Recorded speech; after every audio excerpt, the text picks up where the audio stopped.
Hello hi नमस्कार जय जगन्नाथ आज गोटे फ्रेश ब्लॉग को समस्त को वेलकम। तो मो झीर जेहेतु देह भल ना तो से एना किसी दिन है ब्लॉग आसु नाला तथापि मु ट्राए करी आपण मान ब्लॉग आनी तो सी संध्या बेले ता बाबा सहित बसिक सिचा अंडा खाईदेला आउ राति तरकारी होता चिकेन तरकारी तो भात ता सहित चिकेन और पांपड़ किए कौन खाऊ से खाऊ क्षीर भात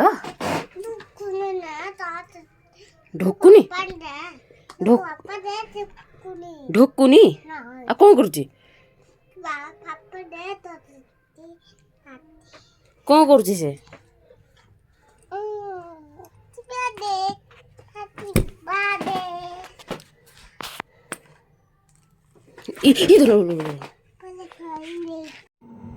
तो मो झीटी से देखते से तार केमती लुगा पिंधिकी खेल चलती पूरा व्यस्त से खेल आउ से एपटे मुंडे गोटे जट बांधी आसपटे मुंडे ओढ़ना देती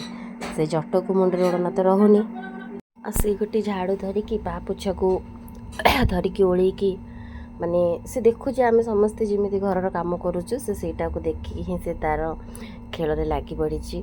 आउ एटा ही तो छोट पिला मानकर गोटे जिनस से जो जिनसा देखिए से जिनसा से शिखे तो से आम समस्ते ट्राए करवा कि से आम कि भल जिनस ही शिखेबा